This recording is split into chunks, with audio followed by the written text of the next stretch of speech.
દાહોદ શહેર એ division post વિસ્તારમાં ગઈકાલે એક ઘટના ઘટી હતી ફ્રોડ લગતની. એ ઘટનાની હકીકત જોવા જઈએ તો એ પ્રકારની છે કે એક વ્યક્તિ છે એ બનાવના એક દિવસ પહેલા એટલે કે 15 તારીખે એક જ્વેલર્સને ત્યાં આવે છે અને એમની પાસેથી સોનું ખરીદવાની વાત કરે છે અને કહે છે કે મારે રથયાત્રામાં દાનમાં આપવાનું છે, તો મારા જે સાથીના કર્મચારી છે એ આપને ફોન કરશે એવું જણાવી તેમનું કાર્ડ લઈને ત્યાંથી રવાના થાય છે. ત્યારબાદ ફોન દ્વારા વાતચીત થાય છે અને એવું જણાવવામાં આવે છે કે દાહોદના ગોધરા રોડ ઉપર આવેલી એક બિલ્ડિંગ છે ત્યાં પોતાની ઓફિસ આવેલી છે અને ઓફિસની અંદર આપ અમને રથયાત્રાના દિવસે સોનું આપવા માટે આવજો અને જ્યારે તમે સોનું આપવા માટે આવશો ત્યારે અમે તમને ઓન ધ સ્પોટ એનું પેમેન્ટ કરી આપશું. આ પ્રકારની વાતચીતને ભરોસો આપી એ ડીલ નક્કી કરે છે. ત્યારબાદ જે ભોગબળા વ્યક્તિ છે એ જે સોનું હતું 200 ગ્રામ જેટલું એ લઈ અને રથયાત્રા દિવસે એટલે ગઈકાલે 16 તારીખે બપોરના સમયે ગોધરા ઉપર આવેલી એક બિલ્ડિંગમાં આવે છે અને ત્યાં જે આરોપીઓ છે એમણે એક ઓફિસ જેવું નિર્માણ કર્યું હતું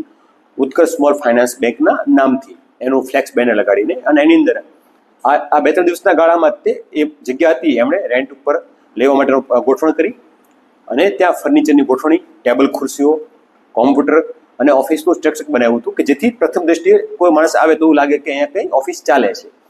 ઓફિસમાં ગયા બાદ વ્યક્તિએ જે સોનું હતું એ કીધું કે તમે મને સોનું આપી દો, હું મારા અંદરના રૂમની અંદર જઈ લોકરમાં મૂકી અને જે પૈસા કે તમારું પેમેન્ટ છે લઈને આપી દો આપને. એટલે એ ઓફિસ અંદરથી તે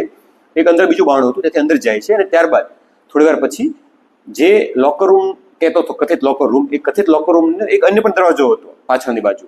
તો એ દરવાજેથી માણસ નીકળી અને પોતે ફરાર થઈ જાય છે. આમ વ્યક્તિ છે એમને સોનું લઈ લે છે એમની પાસેથી, પરંતુ એમને પૈસા આપ્યા વગર ત્યાંથી રવાના થઈ જાય છે. જે અંગે પોલીસ જાણ થતાં પોલીસ દ્વારા ગુનો દાખલ કરવામાં આવ્યો છે અને આગળ તપાસ હાલમાં ચાલુમાં છે. આખો સેટઅપ ગોઠવવામાં આવ્યો, જેમાં સામાનની ખરીદી કરવામાં આવી, એક ઇન્ટરવ્યુ પણ ગોઠવવામાં, કઈ પ્રકારની છે એમાં વિગતવાર વાત કરીએ તો એ પ્રકારનું છે કે જે જગ્યા હતી ત્યાં વ્યક્તિ સાથે વાત કરેલી રથયાત્રાના એક દિવસ પહેલા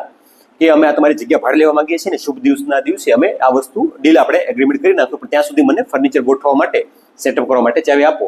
એટલે એ દરમિયાન અમે ફર્નિચરવાળાનો અને લોકલ જે કોમ્પ્યુટર વગેરેવાળા લોકો હોય એમનો કોન્ટેક્ટ કરી તાત્કાલિક ધોરણે ત્યાં ફર્નિચર ગોઠવ્યું હતું અને એ તમામ લોકોને પણ ચેક આપ્યા હતા. એવું પ્રથમ દ્રષ્ટિએ જણાવ્યું છે કે જે ચેક છે એ આપવાથી આપણે પેમેન્ટ મળી જશે એવો ભરોસો આપ્યો હતો. પોલીસની પ્રારંભિક તપાસમાં કેટલા આરોપી હોઈ શકે છે? પ્રથમ દ્રષ્ટિએ અમને 2 લોકો હોય એવું જણાવ્યું છે, પરંતુ એ સિવાય અન્ય લોકો પણ આમાં સામેલ હોઈ શકે છે કે રેકી કરવામાં, અન્ય જગ્યાએ પ્લાનિંગ કરવામાં, જગ્યાની પસંદગી કરવામાં, જ્વેલર્સ પસંદગી કરવામાં અને આ તમામ જે ઘટના હતી એને અંજામ આપવામાં અન્ય લોકો પણ આમાં જોડાયેલા હોઈ શકે છે.